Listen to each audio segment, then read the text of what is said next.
우리 사도협회분과 다시 한번 인사 나누겠습니다. 주의 평강이 늘 넘치시기 바랍니다. 인사 나누겠습니다. 주의 평강이 항상 늘 넘치시기 바랍니다. 우리는 이 만남이라고 하는 것, 이 만남을 통해서 성장을 합니다. 왜냐하면 우리는 도무지 나 혼자서 세상을 살아갈 수 없기 때문에 그렇습니다. 그러니까 나 혼자 할 수 있는 일이 별로 없습니다. 그래서 만남이라고 하는 이 만남을 통해서 나는 더 성장을 하고 그리고 다른 사람에게도 성장을 시켜주는 것이 바로 만남입니다. 그래서 만남이라는 우리 소통이라고 하는 이 도구를 통해서 우리는 조금씩 성장해 갑니다. 때로는 만남을 통해서 나의 부족한 것을 다른 사람으로부터 채우기도 합니다. 반대로 내가 가지고 있는 것을 다른 사람에게 나누어 주기도 합니다. 그래서 좋은 만남이라고 하는 것은 어떤 만남이냐면 나도 플러스가 되고 만나는 그 상대방도 플러스가 되는 것이 아주 좋은 만남입니다. 반대로 그 사람을 만나면 나도 마이너스가 되고 그 사람도 마이너스가 되는 아주 안 좋은 만남도 있습니다. 또 만남 가운데는 어떤 만남이 있냐면 기생충 같은 만남이 있습니다. 나만 좋아지고 그 사람은 나빠집니다. 반대로 그 사람만 좋아지고 나는 나빠집니다. 자, 그래서 우리는 많은 만남 가운데서도 나쁜 만남은 피하려고 합니다. 또 이기적인 것 같지만 내가 손해보는 만남은 하지 않으려고 하는 것이 우리 인지상정입니다. 자, 그렇다면 여러분, 내가 인생을 40년을 사셨든지 60년을 사셨든지 70년을 사셨든지 주로 어떤 만남을 많이 가지셨습니까? 남에게 베푸는 만남이었습니까? 아니면 남으로부터 받는 만남을 주로 많이 하셨습니까? 오늘 우리는 성경을 통해서 아볼로라고 하는 사람을 만나게 됩니다. 아볼로라고 하는 사람은 성경에 보면 그렇게 많이 등장하지 않는 사람입니다. 그러니까 아볼로는 성경 창세기에서 요한계시록까지 볼 때 아볼로라고 하는 이름을 찾아보기가 사실은 참 어렵습니다. 그럼에도 불구하고 아볼로는 정말 대단한 사람입니다. 최소한 아볼로가 어떤 사람이냐면 고린도전서 3장에 보면 고린도 교회가 네 파로 나눠지게 됩니다. 교회가 조금 먹고 살만하고 조금 성장하니까 파가 갈라졌어요. 근데 그 네 파가 어떤 파였냐면 나는 바울파야, 나는 베드로파, 게바파야. 그리고 세 번째 파가 무슨 파냐면 아볼로파입니다. 그리고 나는 이도저도 다 안 속했어, 나는 따로 놀 거야 해서 만든 파가 그리스도파야 해서 네 개 파로 나뉘어져 있습니다. 사실 이렇게 파가 나뉜 것은 베드로나 바울이나 아볼로가 전혀 생각하지도 않았는데 고린도 교회가 그렇게 파가 나뉘고 말았습니다. 근데 그 계파 중에 하나가 바로 아볼로입니다. 아볼로가 얼마나 참 대단한 인물입니까? 성경엔 비록 많이 등장하지는 않았지만 초대교회에 있어서 아볼로의 영향력이라고 하는 것은 아주 대단한 것이었습니다. 뿐만 아니라 바울은 고린도 교회에 뭐라고 이야기하냐면 나는 심었다. 나는 복음의 씨앗을 심었지만 누가? 아볼로는 물을 주었다. 이렇게 말씀하고 있어요. 이것은 아볼로의 능력이 얼마나 대단한가를 우리에게 알려주고 있는 거예요. 즉 고린도 교회라고 하는 것을 세우는 것은 바울이었지만 그 고린도 교회 성도들을 하나님의 말씀으로 잘 양육했던 것은 아볼로였습니다. 이런 것처럼 아볼로는 정말 중요하고 대단한 사람이었습니다. 그런데 여러분, 아볼로를 가만히 들여다보면 조금 부족한 것이 있었습니다. 완벽한 사람이 아니었습니다. 오늘 본문 말씀 24절 말씀 한번 보겠습니다. 24절 말씀에 보면 아볼로는 어떤 사람이라고 말하고 있느냐면 아볼로는 알렉산드리아 출신이었습니다. 그 당시 교통과 교육과 모든 문화의 집산지 중심지였던 아볼로 출신입니다. 그리고 가장 중요한 유대인이었습니다. 하나님의 선민사상을 가지고 있던 유대인. 그리고 뭐라고 말씀하고 있습니까? 언변이 좋은 사람. 말을 아주 잘한 사람이었어요. 뿐만 아니라 거기에 더불어 뭐예요? 성경이 아주 능통한 사람이라 그랬습니다. 계속해서 25절 말씀은 일찍이 주님의 도를 배워서, 즉 예수님의 가르침을 잘 배워서 뭐예요? 열심히 가르쳤다 그랬습니다. 대충 가르치는 것이 아니라 자세히 알고 자세하게 가르쳤다 이렇게 말하고 있습니다. 그러니까 겉으로 보기에는 어때요?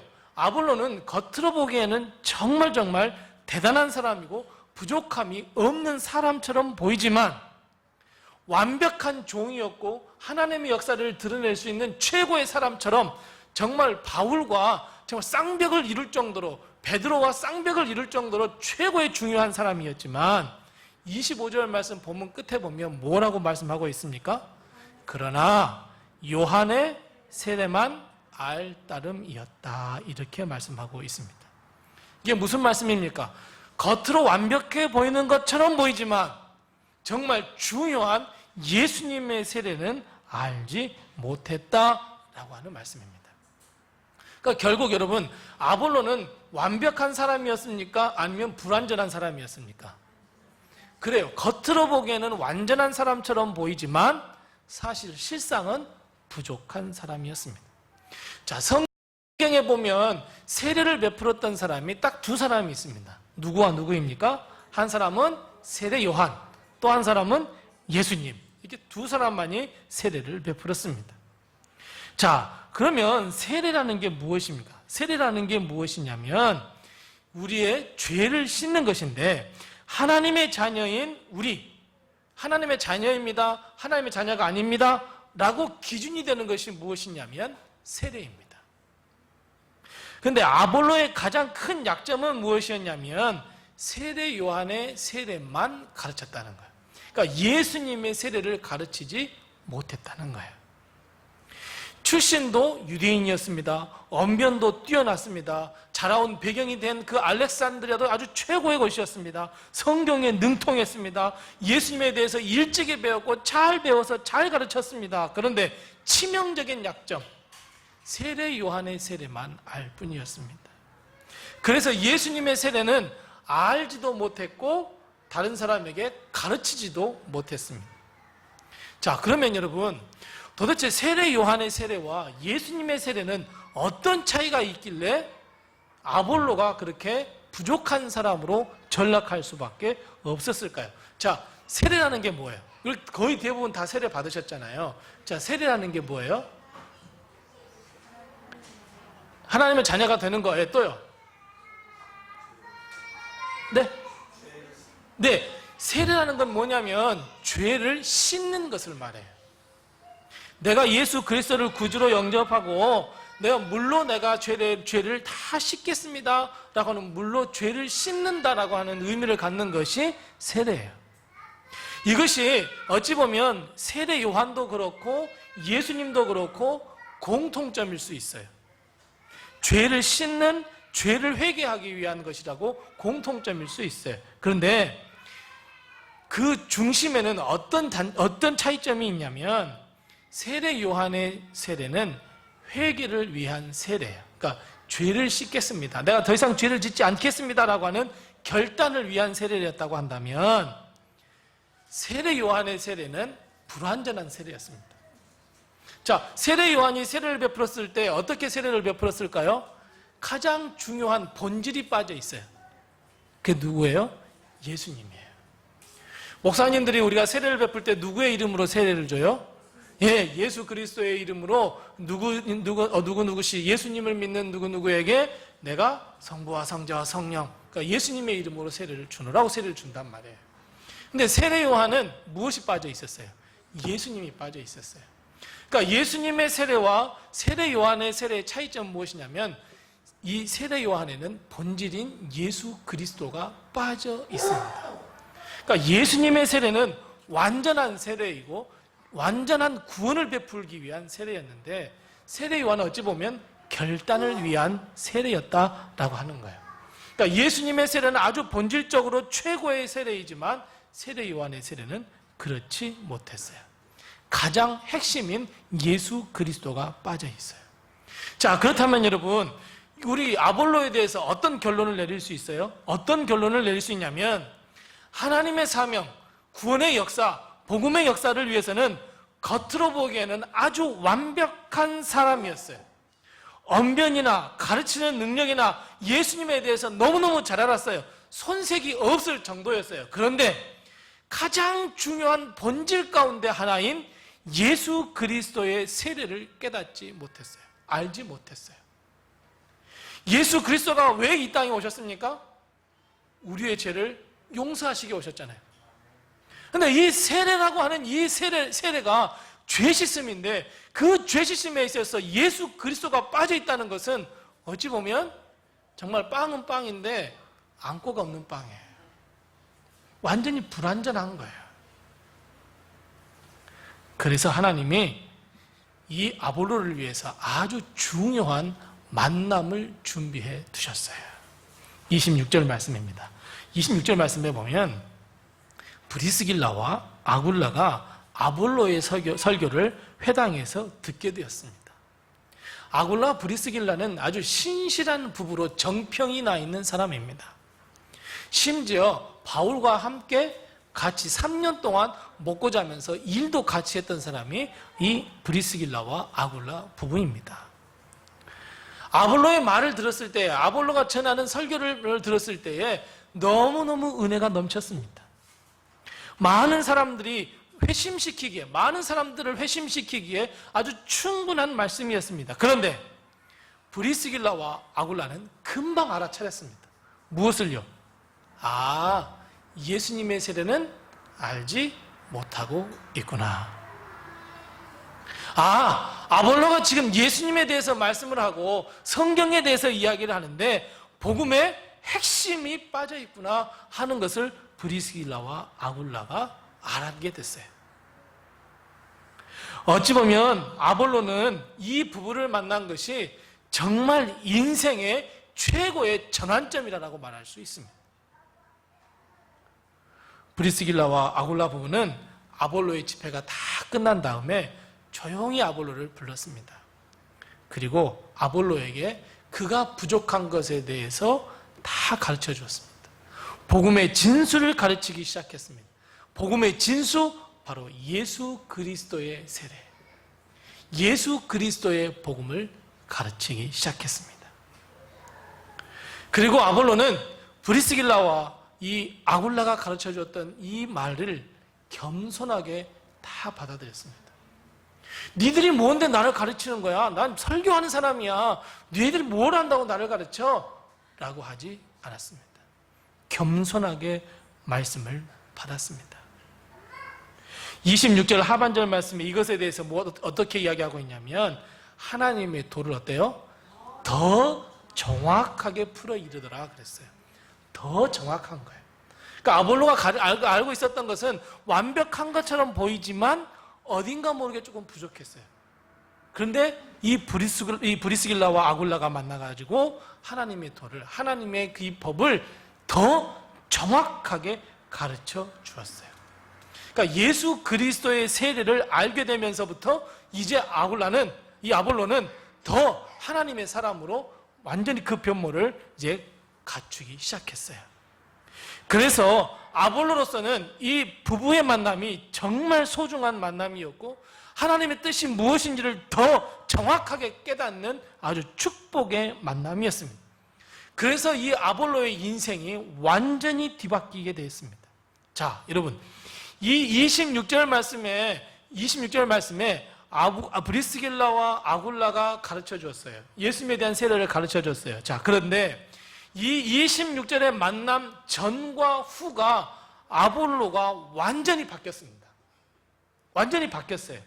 자, 24절과 25절, 그리고 26절에 만나서 가르침, 그리고 27절과 28절. 여러분, 이 24절과 25절 말씀, 27절과 28절 말씀 비교해 보았을 때에 여러분, 무엇이 빠져 있는 것 같아요? 24절과 25절에 빠져 있는 게 있어요. 27절과 28절에 추가로 된 단어가 하나가 있어요. 그게 뭐예요? 즉 예수 그리스도, 즉 예수 그리스도의 세례를 알지 못했을 때와 브리스길라와 아굴라라고 하는 이 부부를 만난 다음에 예수 그리스도를 더 알게 되고 난 다음에 인생에 있어서 아볼로는 바뀌었습니다.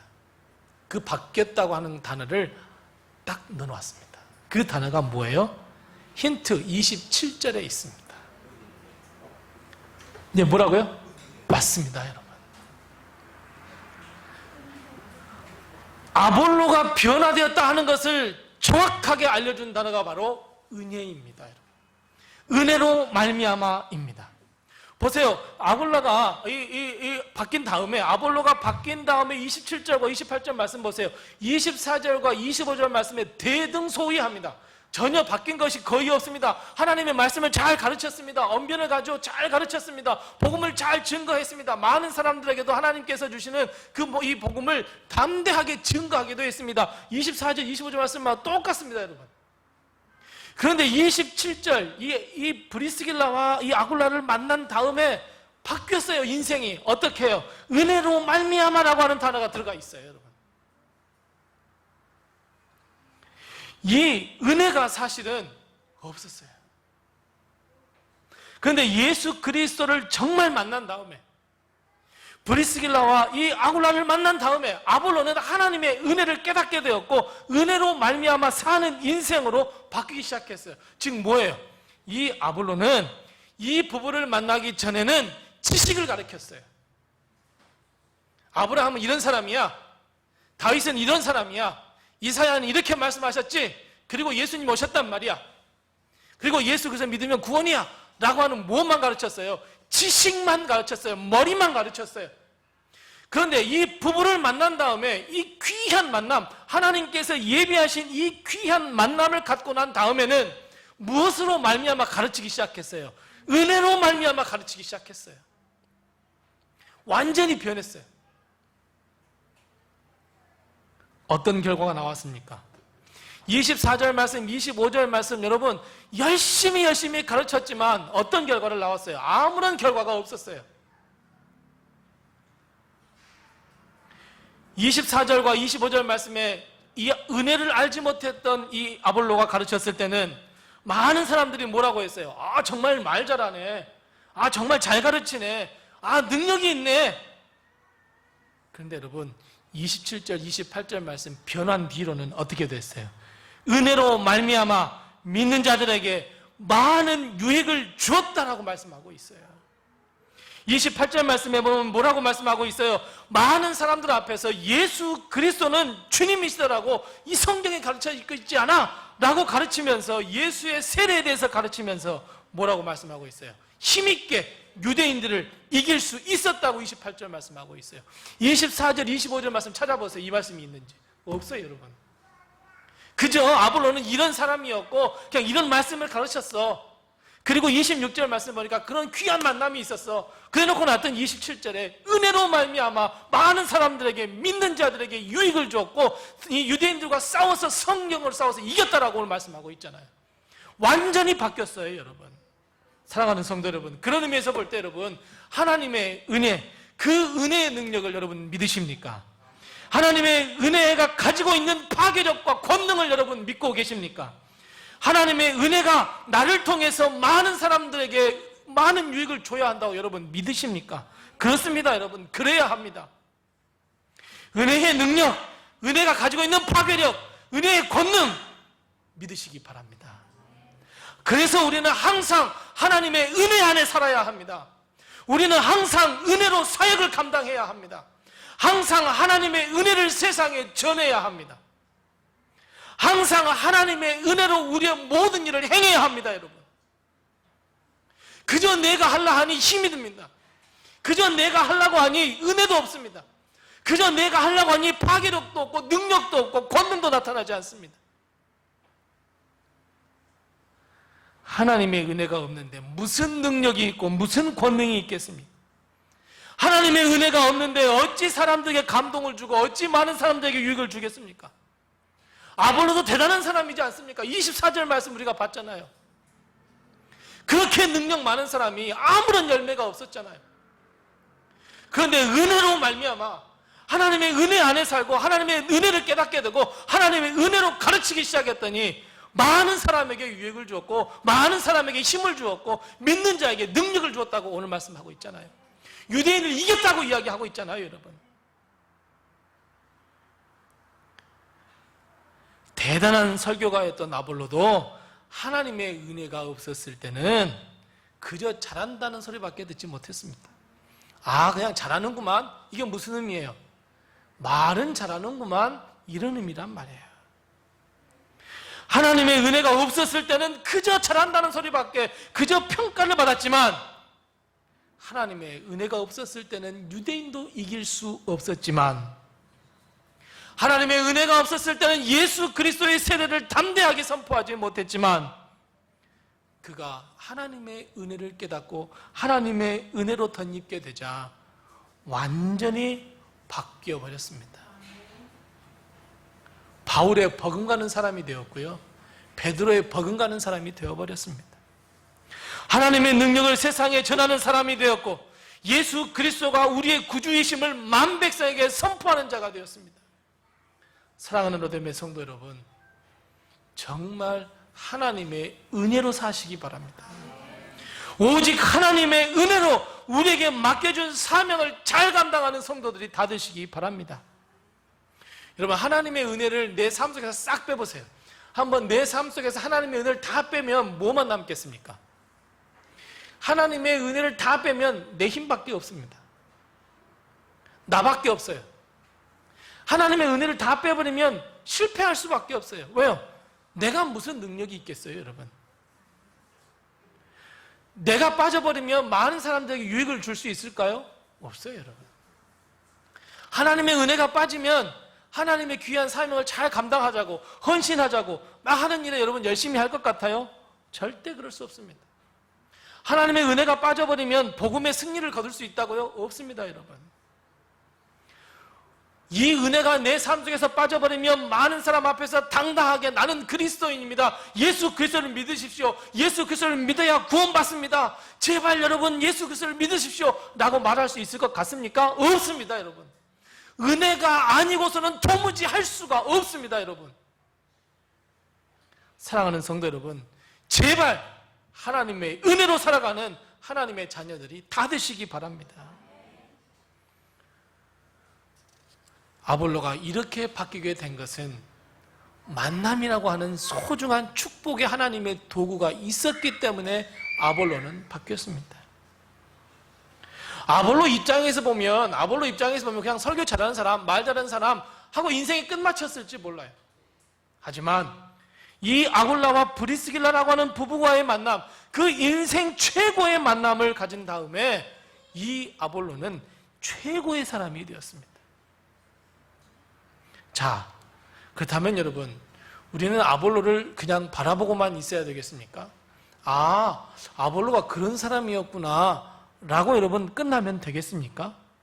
야, 브리스길라와 이 아굴라라는 사람 정말 멋진 사람인데 라고 끝나면 되겠습니까? 여러분, 우리가 여기서 가져야 할 마음은 우리가 은혜로 살고 있는 브리스길라와 아굴라처럼 아볼로를 변화시켰던 그 사람들처럼, 그 부부처럼 나도 다른 사람을 변화시킬 줄 아는 최고의 인생 위대한 사람이 되어야 되지 않겠습니까, 여러분?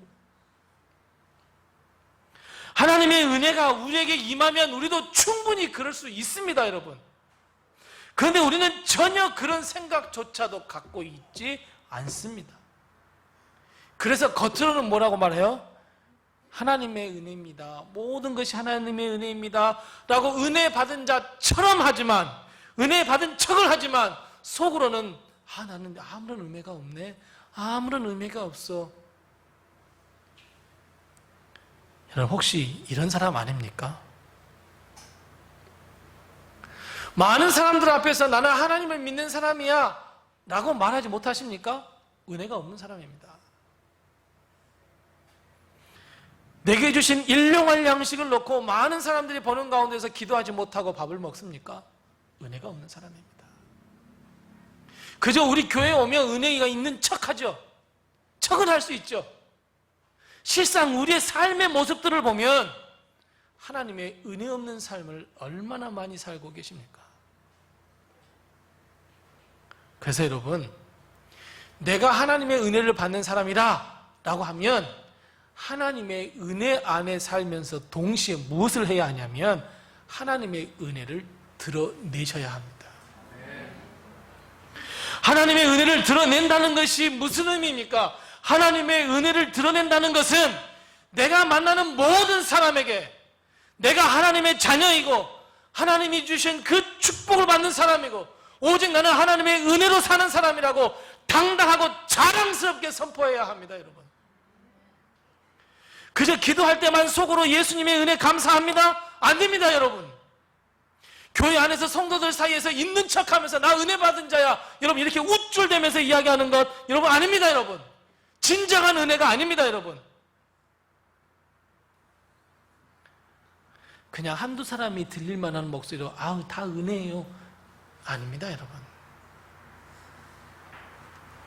우리는 우리의 삶 속에서 많은 사람들에게 하나님의 은혜를 드러내야 합니다. 아, 축하해, 정말 잘 됐어, 다 하나님의 은혜입니다라고 고백할 수 있어야 되지 않겠습니까? 아, 나 지금 힘들어 죽겠어, 아주 어려워. 분명히 하나님께서 귀한 은혜를 예비해 두셨을 거야. 이것이 우리의 신앙의 고백이 되어야 되지 않겠습니까? 그래야 많은 사람들에게 하나님의 은혜로 말미암아 유익을 줄 수 있죠, 여러분. 내가 많은 사람들에게 유익을 주는 거 아닙니다. 하나님이 하십니다. 그래서 여러분, 계속해서 하나님의 은혜를 이야기하십시오. 이렇게 된 것도 하나님의 은혜야, 저렇게 된 것도 하나님의 은혜야. 우리가 살아가면서 하기 쉬운, 가장 빠지기 쉬운, 가장 하기 쉬운 실수가 무엇이냐면 내가 하려고 하는 거예요. 내가 하려고 하는 거예요. 그냥 어떤 일이든지 하나님의 은혜입니다라고 선포만 하시면 됩니다, 여러분. 하나님의 은혜야, 하나님의 은혜야, 하나님의 은혜였습니다, 하나님 감사합니다. 여러분, 이게 선포만 하면 된단 말이에요, 여러분. 하나님의 은혜를 당당하고 자랑스럽게 선포하십시오. 이것이 하나님의 은혜를 받은 자이며 구원을 받은 자가 반드시 해야 할 일입니다. 이것이 우리에게 맡겨진 사명입니다. 사명, 그러면 거창하게 생각하십니까? 아닙니다. 우리의 삶 속에서 만나는 사람들에게, 그저 만나는 사람들에게 모든 것이 하나님의 은혜입니다. 하나님의 은혜를 받으세요. 여러분, 이렇게 선포하는 것이 최고의 사명이지 않겠습니까, 여러분? 너 왜 이렇게 힘든데도 이렇게 웃고 있어? 너 이렇게 실성한 사람 같아. 하나님의 은혜를 준비하셨거든. 내가 지금까지 걸어온 것도 하나님의 은혜였거든. 내가 다 인생을 지나와 보니까 걱정하는 거, 고민하는 거 아무 쓸데없더라. 하나님이 도와주시거든. 하나님의 은혜거든. 너도 그런 하나님의 은혜를 한번 받아봐. 이게 자랑스럽고 이게 당당한 은혜를 받는 사람 아닙니까, 여러분? 이런 모습이 우리의 모습이 되어야 되지 않겠습니까? 본문 가운데 보면 또 아주 감동적인 말씀이 하나가 있어요. 어떤 말씀이에요? 27절 말씀에 보면 그가 가매라고 하는 말이에요. 즉 아볼로가 가니 은혜로 말미암아라고 하는 거예요. 아볼로가 갔더니 하나님의 은혜가 넘쳤다는 거예요. 무슨 말씀입니까? 우리가 가는 곳마다 하나님의 은혜가 넘쳐야 되지 않겠습니까? 어떤 사람은요, 가는 곳마다 불평이 일어납니다. 가는 곳마다 이렇게 불만이 많은지 모릅니다. 가는 곳마다 편을 갈라놓습니다. 가는 곳마다 이간질합니다. 그것이 진리인 것처럼 외치지만 다른 사람에게는 상처를 줍니다. 그런데 어떤 사람은 만나는 사람마다 평안합니다. 좋습니다. 그 사람만 보면 괜히 힘이 납니다. 내가 어려운 문제를 끌어안고 있지만 그 사람 모습만 봐도 왠지 그냥 될 것 같습니다. 그 사람과 가까이 하고 그 사람과 이야기하면 마냥 좋습니다. 그냥 그 사람이 가는 곳마다 화기애애해집니다. 그 사람이 가는 곳마다 웃음이 넘칩니다. 여러분, 어떤 사람이 좋으세요? 가는 곳마다 마음을 불편하게 하는 사람이 좋습니까? 아니면 가는 곳마다 마음이 평안케 해주는 사람이, 여러분, 어떤 사람이 더 좋으세요? 어떤 사람이 더 평안하고 어떤 사람이 더 좋으세요? 가는 곳마다 평안을 주고 웃음을 주고 행복을 주는 사람, 여러분, 그 사람이 좋죠? 마찬가지예요, 여러분. 우리가 그런 사람이 돼야 되잖아요. 내가 갔는데 사람들이 다 피해요. 아유, 저 사람 오면 그냥 불평, 불만, 아우, 막 귀가 복잡해 죽겠고, 아우, 막 귀가 시끄러워. 내가 가는 곳마다 하나님의 은혜가 넘쳐야 되지 않겠습니까? 보세요, 아볼로 보세요. 그가 감해요. 그가 갔더니 하나님의 은혜가 넘쳤어요. 내가 가니 하나님의 은혜가 넘쳐요. 내가 갔더니 하나님의 평강이 넘쳐요. 내가 갔더니 하나님의 웃음이 넘쳐요. 내가 갔더니 하나님의 행복이 넘쳐요. 여러분, 최소한 이런 사람이 되어야 되지 않겠습니까? 이렇게 하기 위해서는 은혜 안에 사시기 바랍니다, 여러분. 내가 내 마음대로 내 안에서 사는 것이 아니라, 내가 내 안에 지어놓은 집 안에 갇혀서 사는 것이 아니라, 하나님이 지으신 집, 이 하나님의 은혜 안에 사는 삶이 되시기 바랍니다. 그러니까 결국 뭐예요? 내가 가는 곳에 불평과 불만이 있다, 내가 가는 곳에 은혜가 넘치고 행복이 넘치나, 여러분, 무슨 차이예요? 그래요, 무슨 차이냐면 하나님의 은혜 차이예요. 하나님의 은혜가 있느냐 없느냐예요. 그런데 더 불쌍한 것은 하나님의 은혜가 없음에도 불구하고 하나님의 은혜가 있는 척하는 사람입니다, 여러분. 가는 곳마다 불평이 넘칩니다. 가는 곳마다 불만이 넘치는데 겉으로는 하나님의 은혜야라고 여러분 외쳐보십시오. 사람들이 나 그런 예수님 안 믿는다 그러겠죠. 네가 믿는 하나님 나 안 믿겠어. 네가 겉으로는 그렇게 선한 척하지만 내가 너 잘 알거든. 사랑하는 성도 여러분, 가는 곳마다 하나님의 은혜를 드러내시기 바랍니다. 이렇게 살기 위해서는 내가 은혜 안에 사셔야 됩니다, 여러분. 불평이 있습니까? 하나님의 은혜로 감사로 바꿔버리십시오. 절망이 있습니까? 하나님의 은혜로 소망으로 바꿔버리십시오. 분열이 있습니까? 하나님의 은혜로 하나된 마음으로 바꾸시기 바랍니다. 불만과 시기와 질투가 있습니까? 오직 하나님의 은혜로 사랑과 치유가 일어나는 것으로 여러분이 가서 바꾸십시오, 여러분. 우리가 가서 바꿔야 합니다. 이것이 하나님의 은혜를 받은 사람의 참된 모습입니다. 그래서 여러분, 무엇보다도 하나님의 은혜를 구하십시오. 주님, 내가 하나님의 은혜가 충만한 사람이 되게 해주옵소서. 이 기도를 먼저 하십시오.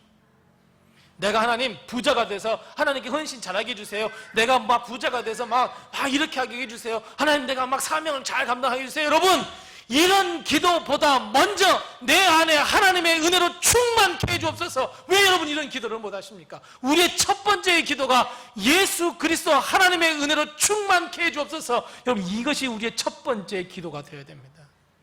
사랑하는 성도 여러분, 전적으로 내 인생 전부가 하나님의 은혜에 붙들린 자가 되시기 바랍니다. 만일 내가 하나님의 은혜, 그 하나님의 은혜에 붙들린 자가 됩니다. 내가 하나님의 은혜의 사람이 됩니다. 어떤 곳에서든지 다 환영합니다. 다 오라고 합니다. 저 사람이 기도만 해주면 다 그냥 다 해결될 것 같습니다. 저 사람이 오면 모든 것이 다 소망이 될 것 같습니다. 환영받는 사람이 됩니다. 많은 사람에게 유익을 줄 수 있고 많은 사람들에게 도전을 줄 수 있는 것이 바로 은혜 받은 자입니다. 아볼로가 위대한 사람이었지만 그가 브리스길라와 아굴라를 만난 뒤에 아주 폭발했습니다. 가지고 있는 모든 성경의 지식과 하나님의 능력과 하나님의 권능이 폭발했습니다. 그것은 하나님의 은혜를 맛보고 난 다음이었습니다. 사랑하는 성도 여러분, 아볼로 입장에서는 이 부부의 만남이 인생 최고의 만남이었던 것처럼 여러분, 두 가지를 기억하셔야 합니다. 하나는 하나님의 은혜가 넘치는 사람을 만나십시오. 우리는 쉽게 불평과 불만과 다른 사람 뒷담화, 그게 더 가기가 쉽지 은혜롭고 거룩한 곳 가기에는 어렵습니다. 그러나 우리 오늘부터는 은혜가 넘치는 곳, 은혜가 넘치는 사람을 만나시기 바랍니다. 두 번째 중요한 건 뭐예요? 내가 은혜가 넘쳐서 내가 가는 곳이 하나님의 은혜가 넘치는 곳으로 바꿔야 합니다. 내가 갖는 모든 만남이 하나님의 은혜가 넘치는 만남이 되어야 합니다. 사랑하는 성도 여러분, 오늘부터 우리 한 가지 결단하십시다. 내가 하나님의 은혜 안에 살겠다고 결단하십시오. 모든 것이 하나님의 은혜입니다. 자랑스럽게 당당하게 선포하는 우리 성도들이 다 되시기 바랍니다. 여러분, 삶의 아주 귀한 비밀이 무엇인 줄 아십니까? 우리 삶의 아주 귀한 비밀, 그건 바로 모든 것이 하나님의 은혜입니다.